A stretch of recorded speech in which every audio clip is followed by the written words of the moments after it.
Marooned at the bottom of the seas is an unimaginable world of history and treasures lost for centuries.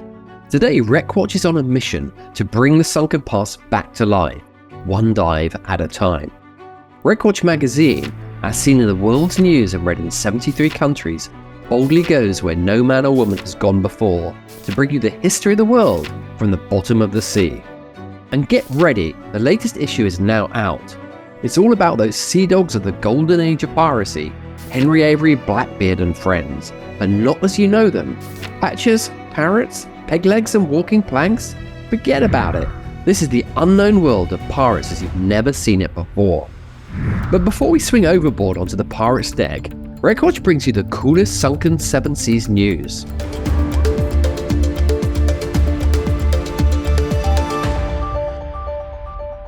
Travel with us to Israel, where two of the world's earliest shipwrecks have come to light in very different places.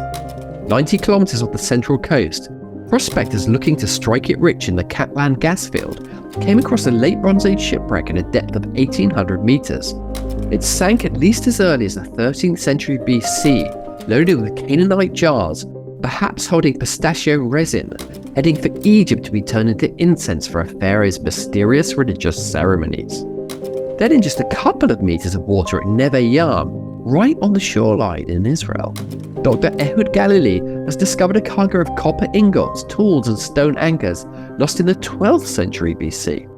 It's taken decades to put the pieces of this jigsaw together. This wreck is super rare because this ship sailed after the world of the Bronze Age sank under waves of attacks from marauding sea people.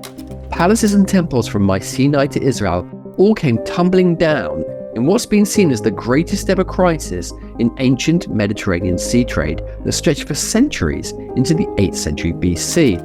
Or was it? The new discovery shows that commerce picked up far earlier than has been believed, with the island of Cyprus dropped as the centre for copper production in favour of the Wadi Fainan in Jordan. At the other bookend of history, and in far-off waters, Allen Explorations made an equally extraordinary discovery in the northern Bahamas. English, French, Spanish and Dutch iron cannon are all common finds in the Americas. So Allen X was stunned recently when they came across a cluster of guns made in Russia.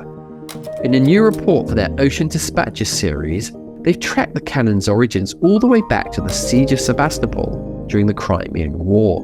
There in 1855, English forces dragged 2,000 Russian guns back to England as spoils of war. How they then ended up in the tropical Bahamas, bang in the heart of the Bermuda Triangle, is a crazy story. Check it out.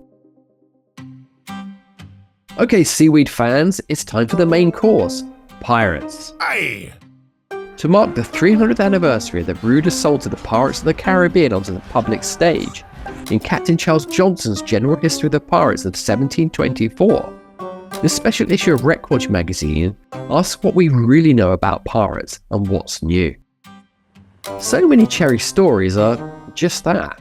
We don't even know who really wrote General History of the Pirates, and haven't got Blackbeard's name right either. Is Edward Thatch from Jamaica people, not Teach from Brazil? Wreckwatch is also sharing little-known discoveries that are redefining the world of pirates.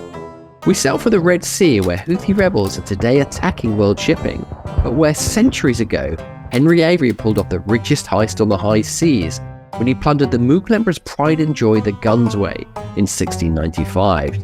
After that, he became known as the Pirate King, who every pirate wanted to copy, to get rich and live to tell the tale. A few years later, Captain William Kidd will be hanged in London's execution dock as a scapegoat for the authorities' failure to track down Avery. Rarely behind a great pirate stood a great woman, but as you'll see in Wreckwatch, Sarah Kidd of New York bucked that trend. Alongside Black Sam Bellamy's Widow Galley or Cape Cod, the flagship of pirate archaeology today, off Brazil, explorers are hunting down and studying La Louise, the first wrecked ship to be linked with Oliver Labou's Levasseur, the legendary buzzard, or hawk as we're about to learn. Not all piracy took place in the Caribbean. Equally mean mothers attacked shipping in the Western Mediterranean and the pirates' lair of Algiers in Morocco. The deep-sea loss of a corsair from Algiers, discovered between Morocco and Spain, is revealed in this issue of the magazine for the very first time.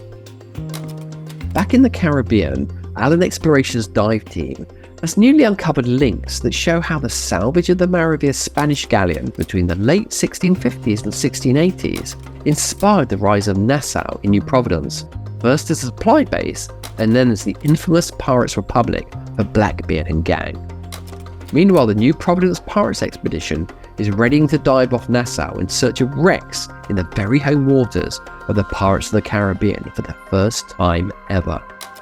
And that's not all. Check out our reviews about the hottest new books and what they've got to say. So long from the bottom of the Silent Seas, and thanks for joining the adventures. Enjoy the summer edition of Wreckwatch magazine and stay tuned for more stories from the sunken past. Hang on, before you go, please subscribe to Wreckwatch TV or hit the like button, notification bell, or leave us a message. We'd love to hear from you.